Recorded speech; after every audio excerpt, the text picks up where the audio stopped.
Esteemed colleagues, eminences, your honors, ladies and gentlemen, it is an honor and a pleasure to be in your company and to bask in your knowledge and wisdom. I thank Professor Lightfoot, Judge Zaffaroni, and Professor De Sousa Santos for their thoughtful and insightful remarks. My name is Nadia Jamil Keilani. I am a judge of the Superior Court in California. Although I am an American judge, my blood and my heritage are rooted in the Arab world. I was born in the cradle of civilization, the proud and culturally rich country of Iraq, a country which is no stranger to the effects of imperialism and the theft of natural resources. Indeed, no country in the Arab world can be said to have escaped those effects. From Palestine to Yemen, from Lebanon to Algeria, not a single country in the region has ever enjoyed true self-determination or been permitted to hold on to the fraternity that naturally binds its people together. Although evidence of the corrupt effects of colonialism can be witnessed across the globe, the Arab world offers a particularly poignant reminder that colonialism and the colonialist mindset are alive and well and at work each and every day, hindering people from achieving personal and collective independence. It has also, as so eloquently stated by Professor De Sousa Santos, created an abundance of fear at the expense of hope.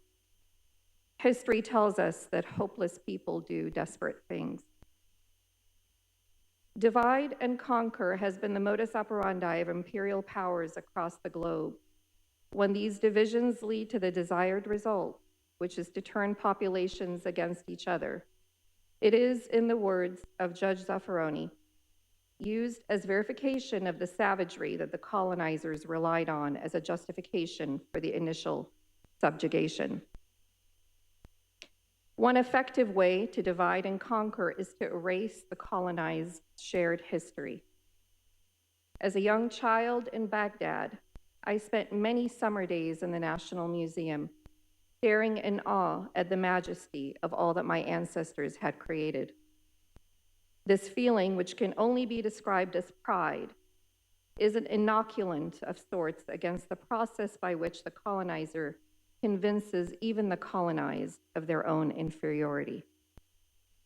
Today, in order for an Iraqi child to experience their cultural heritage, they must travel to London, Paris, and Berlin so that they may view the magnificence of the Ishtar Gate or the most complete copy of the Code of Hammurabi. Indeed, my cultural heritage can be found in the museums of nearly every European colonial power's capital.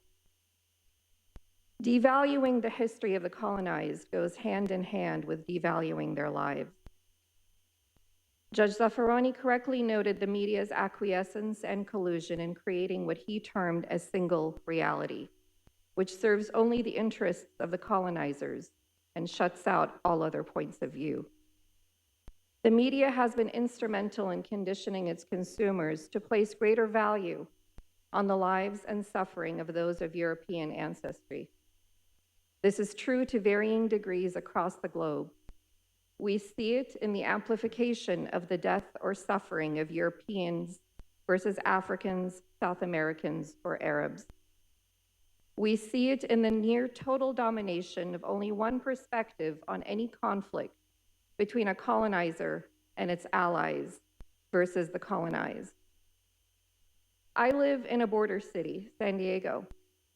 The Mexican-American border that is a short distance from me is the scene of much tragedy and anguish.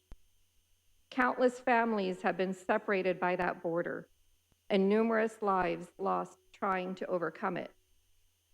Last year, however, one group of people did not need to worry about long waits or separations or braving the elements as they waited to enter the US. European families fleeing war were granted expedited processing and almost literally stepped over the Mexican, Guatemalan, Sudanese, and Haitian families who had been waiting consideration for asylum for weeks months, and sometimes years.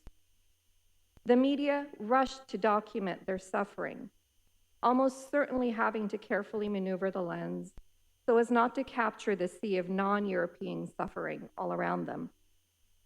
No one disputes that these displaced Europeans suffered, but is their suffering worthy of greater consideration and empathy than that of a Haitian or a Salvadoran? We see the media hypocrisy in the way that other conflicts across the globe are covered.